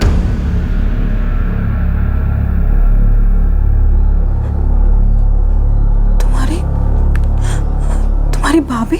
हाँ, सौरभ भैया की वाइफ श्रुति। सौरभ की वाइफ? तुम्हें पता नहीं था क्या? नहीं बताया, कुछ नहीं बताया उसने। उनके बीच जो कुछ भी था वो वही खत्म हो गया था, और भैया और भाभी के बीच भी। तो आपकी भाभी को भी इन दोनों के अफेयर के बारे में पता चल गया था? उन्हें शक हो गया था तो उन्होंने घर छोड़ दिया। फिर मेरे मम्मी पापा और उनके पेरेंट्स ने बहुत मेहनत की उनको साथ लाने में, लेकिन जैसे ही नेहा को भैया के झूठ के बारे में पता चला, उसने वो रिश्ता वहीं एंड कर दिया। पक्का? उसके बाद उन दोनों के बीच में कुछ नहीं था, या अब उन दोनों के बीच में कुछ नहीं है? सर, मुझे जितना पता है वो मैं आपको बता रही हूँ। 1 साल बाद कॉलेज ख़त्म हुआ, उसके बाद हम सब घर लौट गए। उसके बाद मेरी भतीजी पैदा हुई। पर तुम्हारे भैया भाभी तो अलग हो चुके हैं, डिवोर्स हुआ है उनका? हाँ, उस अफेयर के बाद उन दोनों के बीच पूरी तरह से बन ही नहीं पाई। रावत, भैरवी, इस झूठ की नींव पर खड़ी लव स्टोरी का सच हमें जानना होगा। पर सर, हमें ये कहानी तो सिर्फ इस लड़की के एंगल से पता है। तो अब हम ये कहानी दूसरी तरफ से सुनेंगे, नेहा और सौरभ की तरफ से। बुलाओ दोनों। इस केस में एक तरफ था एक दोस्ती का रिश्ता जो कभी प्यार का रिश्ता ना बन पाया, और दूसरी तरफ था एक शादी में बंधने जा रहा रिश्ता जिस पर अतीत का एक साया मंडरा रहा था। क्या थी सच्चाई इस अतीत की? क्या थी इस टूटे रिश्ते की दास्तां?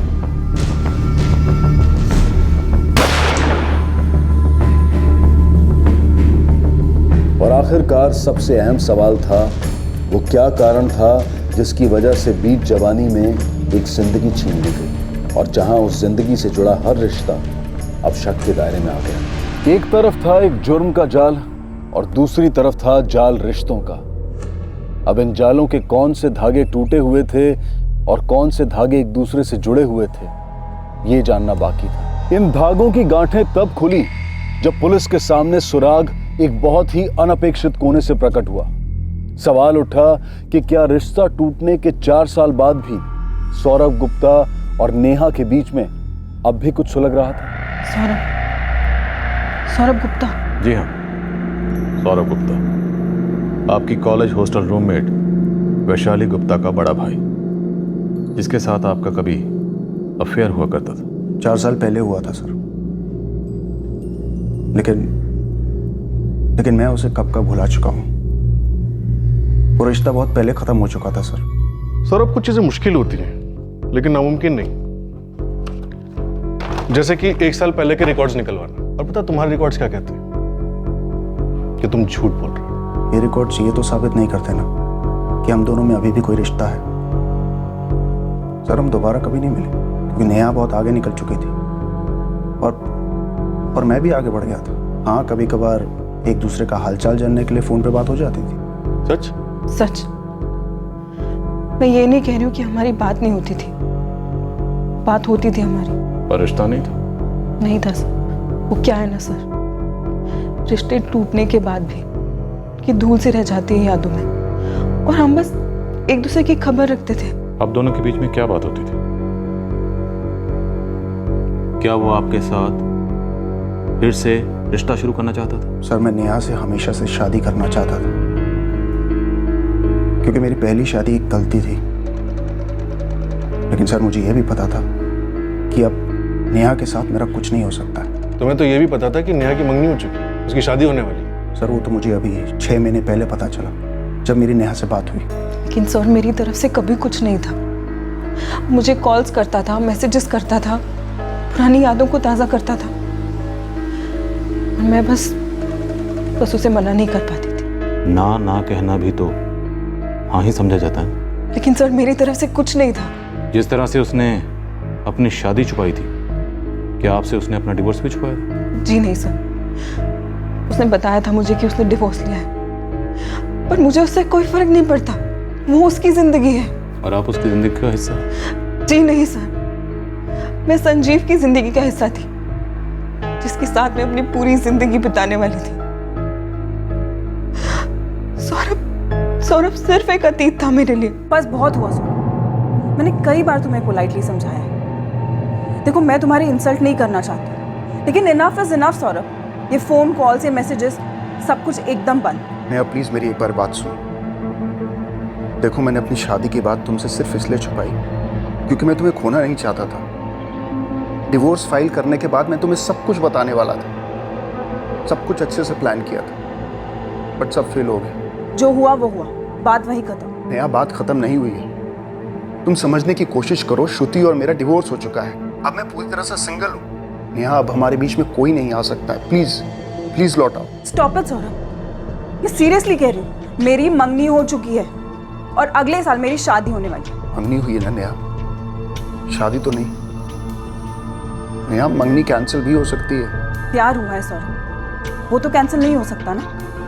सच्चा प्यार जो मैं अपने मंगेतर से करती हूँ, जो तुमने तो कभी मुझसे किया नहीं और मैं तुमसे कभी करूंगी नहीं, इस जिंदगी में तो बिल्कुल नहीं। नेहा प्लीज ऐसा मत बोलो प्लीज। अच्छा तो यही होगा सौरभ कि मैं कुछ बोलूँ ही ना और तुम भी कुछ मत बोलो। आज के बाद ये सारी बातें यही खत्म। Best of luck, bye. Neha Neha बुरा तो बहुत लगा सर, ऐसा लगा जैसे आपका कोई बहुत करीबी चल बसा हो। लेकिन कोई जब गुजर जाता है तो वो वापस लौटता नहीं है ना सर। उसी तरह अगर कोई इंसान ये फैसला ले ले तो उसे बदल पाना बहुत मुश्किल है, खास तौर पर तब जब वो इंसान खुद ही बदल जाए। 4 साल पहले की नेहा और आज की नेहा में जमीन आसमान का फर्क है सर। मेरा दिल, मेरी सोच, मेरा सब कुछ बदल चुका है। आपका फियांसे संजीव माथुर इस सौरभ गुप्ता के बारे में कितना जानता था? वो नहीं जानते थे। उन्होंने कभी मुझसे मेरे अतीत के बारे में नहीं पूछा था और ना ही मैंने उनसे कभी पूछा। लेकिन सर अगर वो मुझसे कभी भी पूछता तो मैं उसे बता देती। संजीव एक बहुत ही अच्छा और बहुत सीधा इंसान था सर। मैं उसके साथ कभी चीटिंग नहीं कर सकती थी। और ये सौरभ गुप्ता, ये आपके फियांसे संजीव माथुर के बारे में कितना जानता था? मेरे मुंह से तो कभी संजीव का नाम तक नहीं निकला था सर, कभी भी नहीं। मैं सौरभ को हमारी जिंदगी से दूर रखना चाहती थी। सर जब उसने मुझे बता दिया कि वो अपने मंगेतर से प्यार करती है, उससे शादी करना चाहती है, तो मेरे लिए काफ़ी था। सर आज आप मेरे लिए 2 और 2 4 जोड़ रहे हैं। मुझे तो अब पता चला कि वो संजीव माथुर जिसका मर्डर हुआ वो नेहा का मंगेतर था। सच बोलना सौरभ? सर मैं सच ही बोल रहा हूँ, और वैसे भी मेरे लिए सिर्फ एक ही सच है, और वो ये है कि मेरे लिए प्यार का मतलब नेहा था। और तुमने उसके प्यार के बारे में जानने की कोशिश ही नहीं की। वो इंसान जिसके साथ वो जिंदगी बिताने वाली थी, शादी करने वाली थी।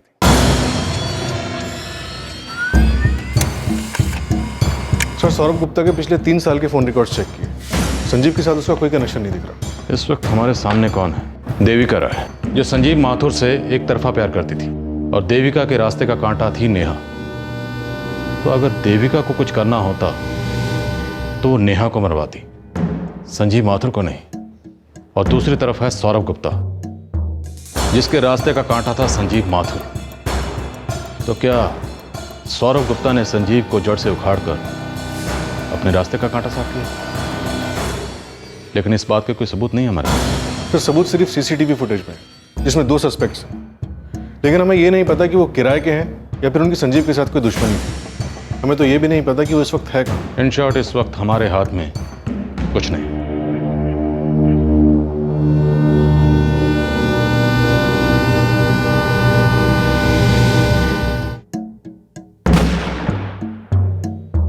ये एक ऐसा केस लग रहा था जिसमें कोई लीड नहीं थी और जो एक चक्रव्यूह में गोल गोल घूमे जा रहा था। इस हत्या को अंजाम देने वाले इस जुर्म के मास्टरमाइंड्स तक पहुंचने की एकमात्र कड़ी पुलिस के रडार से उड़ चुकी थी। पीड़ित के घर वाले दर्द की अंधी गली में जवाब ढूंढ रहे थे कि आखिरकार उनके बेटे की ऐसी निर्दयी हत्या क्यों हुई और किसने करवाई। सवाल हर किसी के पास थे, पर जवाब में या तो खामोशी थी या और एक सवाल। ये जवाब जब बतौर सवाल सामने आया तो पुलिस अचरज में पड़ गई। सवाल के भेस में ये सुराग था। ये संजीव माथुर क्या नेहा तिवारी का मंगेतर है? क्या ये संजीव माथुर है नेहा तिवारी का मंगेतर? हे ऐप, डेट 1 मार्च। देविका राय के हे ऐप चैट का मैसेज है सर।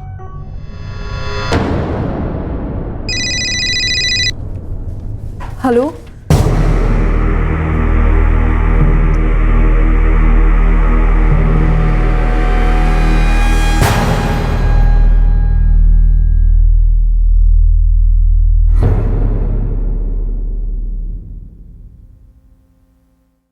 ट्रिपल 4856525। किसका नंबर है? मुझे नहीं पता सर। कोई तुम्हें इस नंबर से तस्वीर के साथ एक मैसेज भेजता है और तुमसे पूछता है कि क्या ये संजीव माथुर है, नेहा तिवारी का मंगेतर, और तुम जवाब में लिखती हो यस। और अब तुम कह रही हो तुम्हें नहीं पता ये नंबर किसका है। मेरा यकीन कीजिए सर, मुझे सच में नहीं पता। तो तुमने रिप्लाई क्यों किया बिना सोचे समझे? 1 सेकंड के लिए भी दिमाग में ये नहीं आया कि ये नंबर किसका है? The number you have called is currently switched off. Switch off है सर। कॉल रिकॉर्ड्स निकलवा। चल।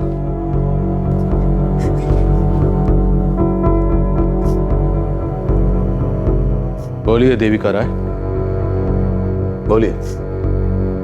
इस बात का जवाब तो आपको देना पड़ेगा कि मैसेज आपको किसने भेजा था। मुझे सच में नहीं पता सर। मुझे नहीं पता कि मुझे मैसेज किसने किया था।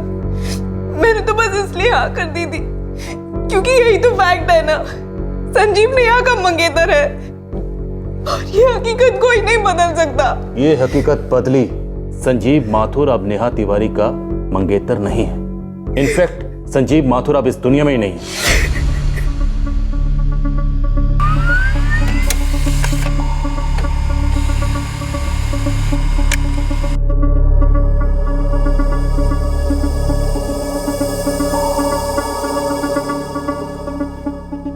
Rawat, case solve. ये रहा कनेक्शन। ये एंगल तो हमने सोचा भी नहीं था। अब इसका ऐसा टेंटवा दबाएंगे कि एक ही झटके में पूरी कहानी सुनाएगा।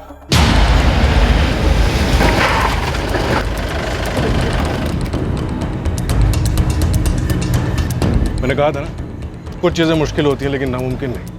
हमने अंधेरे में तीर चलाया जो निशाने पर लगा, बस अंधेरा दूर होने का इंतजार करता है। चल। देविका जी, उस इंसान ने आपको हे ऐप पे पूछा कि क्या संजीव माथुर नेहा तिवारी का मंगेतर है और आपने रिप्लाई में यस किया, बिल्कुल भी डीले नहीं किया। ऐसा कैसे हो सकता है कि आपने ये जानने की भी कोशिश नहीं की कि कौन है ये आदमी और क्या मकसद है इस अजनबी का? सॉरी मैम, मैंने नहीं सोचा, मैंने सच में नहीं सोचा। नहीं साहब, नहीं साहब, मैं कुछ नहीं जानता।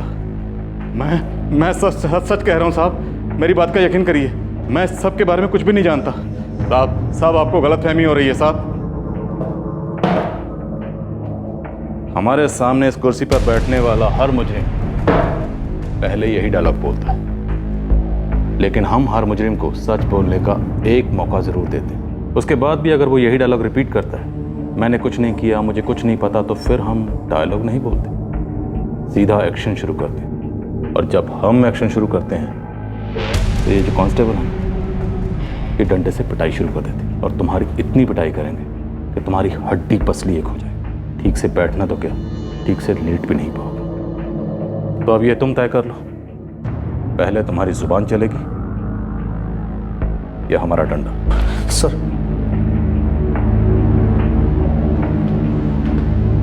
सर मैंने ही मरवाया था संजीव को, और मैंने ही उन दोनों को सुपारी भी दी थी। तुम्हारी झूठ की बुनियाद पर खड़ी ये नेहा वाली लव स्टोरी हम सुन चुके हैं। अब तू हमें एक्शन स्टोरी सुना। देविका राय से तुम्हारा कांटेक्ट कैसे हुआ? वो 2 किराए के हत्यारे कौन थे? और संजीव माथुर को तुमने कैसे मरवाया? पूरी कहानी सुना दे कि झटके में क्लाइमैक्स तक। और हाँ, नो इंटरवल। जब नेहा ने मुझे फ़ोन करके बताया कि वो इंगेज्ड है और वो अपने मंगेतर से प्यार करती है और वो बहुत जल्द शादी करने वाली है, तो बस सर मेरा दिमाग खराब हो गया। मैंने नेहा से अपनी शादी की बात इसलिए छुपाई ताकि पहले उसे अच्छी तरह से तैयार कर लूं, उसे जीत लूं। इसीलिए मैंने अपनी वाइफ श्रुति को भी डिवोर्स दे दिया था ताकि हमारे बीच में कोई रुकावट ना हो सर। लेकिन जब वो खड़ी आई तो नेहा ही तैयार नहीं थी। तुम संजीव माथुर को नहीं जानते थे, यहाँ तक कि तुमने उसका नाम भी नहीं सुना था? नहीं सर, मैं तो देविका को भी नहीं जानता था। तुमने देविका राय के मोबाइल पर संजीव माथुर की तस्वीर के साथ ये मैसेज भेजा था कि क्या यही संजीव माथुर है जो नेहा तिवारी का मंगेतर है? जी, और उसी मैसेज की वजह से मैं पकड़ा गया, है ना? देविका राय का नंबर तुम्हें कहां से मिला? जड़ से उखाड़ फेंकना। सौरभ के मसले की, उसकी कश्मकश की जड़ संजीव माथुर था, नेहा का मंगेतर।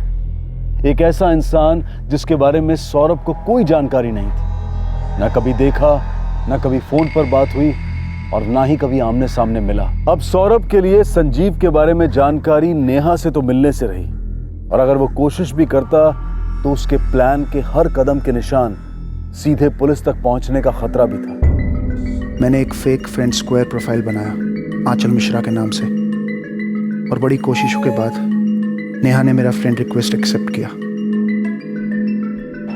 फ्रेंड रिक्वेस्ट एक्सेप्ट होने के बाद मुझे नेहा के फोटोग्राफ्स देखने को मिले। मैंने इन फोटोग्राफ्स की मैचिंग की और पता चला बंदे का नाम संजीव माथुर है।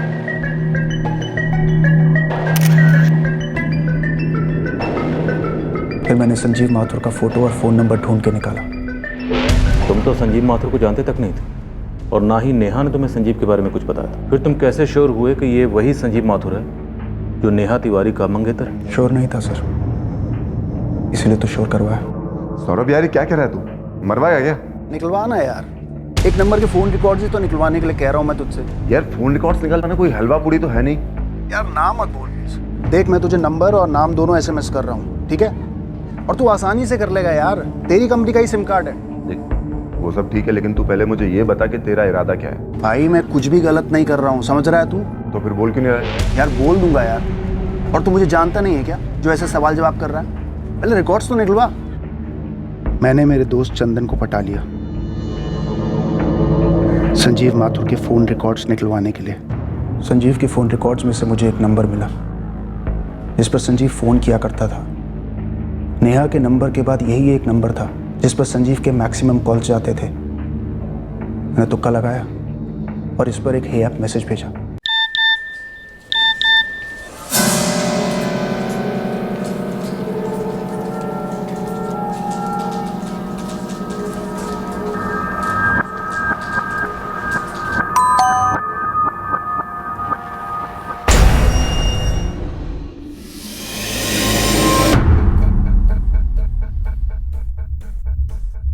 अब मुझे कंफर्मेशन मिल गया था कि ये वाकई में संजीव माथुर है, जो नेहा का मंगेतर है। उसके फ़ोन रिकॉर्ड से मेरे पास उसका एड्रेस भी था।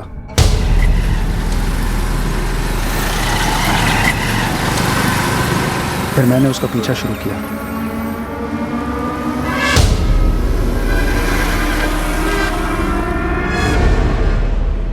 पता चला बैंक में जॉब करता है। नितिन और रवि दोनों 5 मार्च को ऑन है। चल इस बार पार्टी मैं देता हूँ। वही अपना पुराना अड्डा, अर्पिता होटल के बाहर में। परफेक्ट, उससे अच्छी जगह नहीं है। अभी दोनों को मैसेज करता हूँ कि 5 मार्च की रात लॉक कर लें।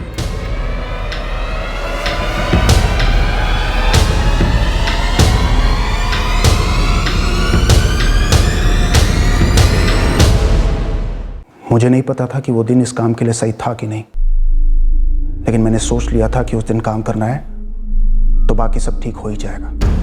इस शनिवार 5 मार्च को रात में वो अर्पिता होटल के बार में होगा। पक्का अपनी गाड़ी से आएगा। तुम लोग उसका पीछा करोगे और सुनसान जगह देखकर। ये फोटो है उस लौंडे का। इसको ठोकना है। हाँ, अच्छी तरह से देख लो। हो सकता है कि कोई इसका दोस्त भी इसके साथ हो, लेकिन मरना सिर्फ यही चाहिए। ठीक है, मरेगा ये। ध्यान से।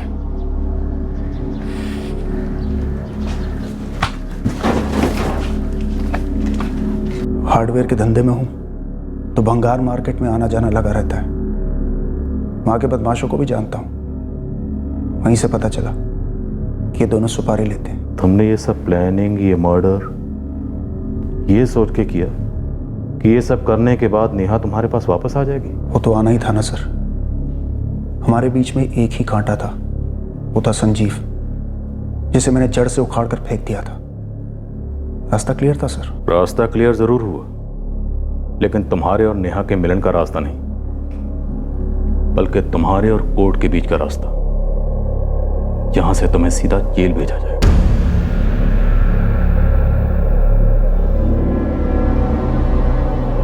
संजीव की मौत का कारण और उसकी पूरी प्लानिंग सुनकर संजीव के दोस्त बौखला गए। देविका यकीन ही नहीं कर पा रही है कि उसने एक अजनबी के मैसेज को रिप्लाई किया और जिसकी वजह से उसके प्यार संजीव की हत्या में मदद हुई। संजीव के घर वाले मान ही नहीं पा रहे हैं कि संजीव का हत्यारा एक ऐसा आदमी है जो संजीव को जानता तक नहीं था। बस उसे सिर्फ इसलिए मार डाला क्योंकि संजीव की मौजूदा मंगेतर 4 साल पहले उस आदमी की माशूका रही थी। नेहा बहुत ज्यादा डिस्टर्ब्ड है।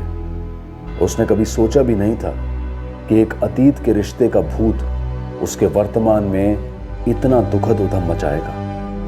अपने स्वार्थ को प्यार समझने वाले इस व्यक्ति ने एक मासूम इंसान की जिंदगी बेवक्त छीन ली। संजीव माथुर ने जिंदगी जीने का पूरा प्लान बना रखा था, लेकिन नियति की प्लानिंग कुछ और ही थी। एक चोट खाया प्रेमी उसकी मौत की प्लानिंग कर बैठा और दुर्भाग्यवश कामयाब भी हुआ।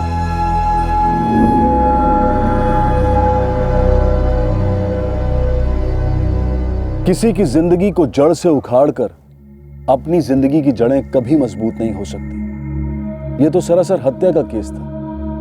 यदि कोई किसी को किसी भी तरह का घाव देना चाहे, आर्थिक रूप से या इमोशनल तरीके से, ऐसा सोचने वाले का हमेशा नुकसान ही होता है। ये एक क्लियर कट केस है सतर्क ना रहने के अंजाम का। देविका राय को एक अज्ञात नंबर से मैसेज आया संजीव माथुर के बारे में जानकारी मांगता हुआ। अगर देविका ने उसी वक्त सतर्क होकर यह सोचा होता कि कोई अजनबी उससे जानकारी क्यों मांग रहा है और यह बात उसने संजीव को बताई होती, तो शायद संजीव सतर्क हो जाता और शायद सौरभ अपने क्रिमिनल इरादों में सफल नहीं हो पाता। उसी तरह से मोबाइल सर्विस प्रोवाइडर के ऑफिस में काम करने वाले सौरभ के दोस्त चंदन को भी सतर्क हो जाना चाहिए था। जब सौरभ ने उससे संजीव के कॉल रिकॉर्ड्स निकलवाने की संदेहजनक दरख्वास्त की, चंदन ने बिना सोचे रिकॉर्ड्स निकालकर एक गैर कानूनी हरकत की और अनजाने में वो भी सौरभ के प्लान का हिस्सा बन गया। उसे नौकरी से सस्पेंड कर दिया गया है और पुलिस उससे और पूछताछ कर रही है। हर जुर्म होने के पहले अक्सर एक सिग्नल देता है जो मुजरिम और पीड़ित दोनों के करीबी लोगों को सतर्क करने के लिए एक दस्तक होती है। अपनी आंख, कान और सबसे ज्यादा अपना दिमाग खुला रखें। जुर्म काफी कम हो सकते हैं। फिर मुलाकात होगी अगले एपिसोड में और खुलासा करेंगे एक और जुर्म का। तब तक सतर्क रहें, सुरक्षित रहें और देखते रहें क्राइम पेट्रोल सतर्क। सबक एक को, सीख हम सबको। जय हिंद। क्राइम पेट्रोल के और भी दिलचस्प कहानी देखने के लिए हमारे चैनल को सब्सक्राइब करें और बेल आइकॉन दबाना न भूलें।